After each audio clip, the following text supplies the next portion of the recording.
It seems that posting on social media has become a popular way for criminals to brag about their exploits and gain notoriety. People even post videos while actively engaging in criminal acts. So it's no surprise that law enforcement has solved many crimes by searching posts on social media sites. For example, police in the UK started investigating a private Instagram account located in South Birmingham. The creators used the site to showcase their criminal activity. That activity was car theft. Their taglines were, "We grip it and take it," and "Rob off the rich to feed to the poor." Of course, the site had a disclaimer stating it was for entertainment only. The page rapidly grew from the modest 84 followers seen here to over 68,000. They also chose an interesting name for their account. It was called Mr. Dingers. If you're a fan of baseball, then you probably know that a dinger is another word for a home run. But in the crime world, it also refers to a stolen car, especially if it's used to commit crimes. And law enforcement is very much aware of this. So stealing cars and posting to an Instagram account called Mr. Dingers is a good way to get noticed by police. Yet that is exactly what this gang of car thieves from the UK did in 2019.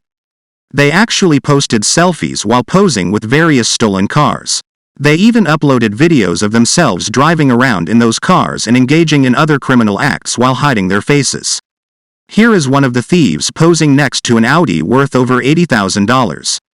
His partners can be seen sitting inside the vehicle. We'll come back to that photo later. Here is a video they uploaded.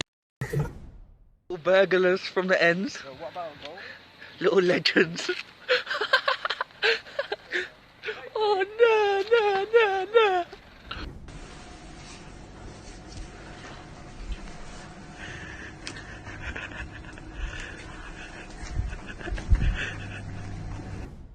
One detective later said, "It is clear from the way they bragged about their offenses on social media, these offenders had absolute contempt for their victims." He's right. Who wouldn't feel disrespected after seeing a video of someone steal and vandalize their property? But it didn't take West Yorkshire police long to track down these crooks and arrest them. That's because one of the men was seen on surveillance video tossing a cigarette butt on the ground. Police were able to retrieve it and extract his DNA, which led to a positive identification. But remember this picture? Even though he thought he was playing it safe, he messed up. After he was arrested, officers searched his phone. And guess what they found? The original unedited image. So he couldn't say that wasn't him in those pictures. The number of dumb crooks who bust themselves with selfies is astonishing. That 21-year-old suspect and his two 20-year-old friends all admitted to burglary and car theft in Leeds Crown Court. The 21-year-old was sentenced to 4 years and 6 months in a Young Offenders Institute. His two friends were given 34 months and 32 months respectively. So the sheer stupidity of criminals proudly posting pictures of themselves committing crimes will probably never end. But lawbreakers take note. Police will also proudly post pictures of you being caught.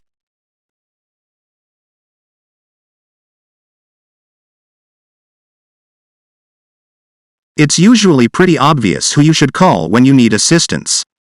When people need a house, they usually call a realtor. When they need medical advice, they consult a doctor. When they need legal help, they call an attorney. And when they want illegal drugs, they call a drug dealer. But what if you want drugs while you're locked up in jail? Well, as inmates in Texas found out, in some cases you can still call an attorney. That's right, an attorney. As unlikely as it may sound, that's exactly what happened at the Harris County, Texas jail in 2023. A lawyer found a way to make some extra money by supplying inmates with drugs. He was said to be making between $250 and $500 per transaction. Obviously, getting drugs into a jail is no easy task. Yet this lawyer had found a way to beat the system and make some quick and easy cash. Business seemed to be booming. But after a while, a problem arose at the facility. The prison medical clinic was starting to see a pattern. More and more inmates were requiring emergency treatment for what seemed like emergency drug overdoses. After several deaths occurred, an investigation was ordered. The jail unit soon received information that an attorney was taking illegal narcotics to several inmates in the jail. The obvious question was, how? Well, during his visits, he would hand certain inmates sheets of paper. The papers were often disguised as legal mail or official documents. But this was not ordinary paperwork. Police suspected they were sprayed or dipped with a chemical compound. It was later determined that the paperwork was laced with narcotics such as ecstasy and synthetic marijuana. The attorney would give inmates the papers and they would pay him hundreds of dollars. It's not clear how the inmates came up with that kind of money. We can only assume they arranged for someone on the outside to pay for the contraband. After a full investigation, 77-year-old attorney Ronald Lewis was arrested during one of his prison visits. He had been practicing law since the 1980s. According to police, he had in his possession nearly a dozen pieces of paperwork they believed to be laced with illegal drugs. His bond was set at $7,500 for each charge according to documents. Police said the investigation was ongoing. They believe there are other similar cases involving attorneys supplying illegal substances to inmates. But because of this scheme, they are implementing major changes at the jail. For one, they have set up a criminal investigations and security division to stop the flow of drugs into the jail. In addition, the sheriff's office said it's working on digitizing letters and legal documents that come into the jail to prevent this sort of thing from happening again. It will be interesting to see how successful they are.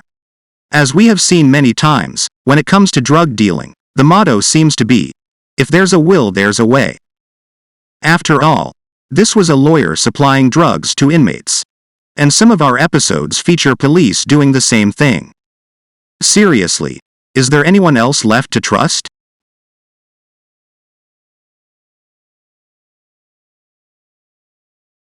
In 2014, a man entered a Vons supermarket in Pasadena, California to grab a bottle of wine. But instead of approaching the cashier, he attempts to leave without paying. When the store security guard tried to detain him, a scuffle ensued. The suspect managed to punch the security guard in the face. He then ran off, jumped into a car that was waiting for him outside and fled the scene. No doubt he must have been quite pleased with what he thought was a successful crime.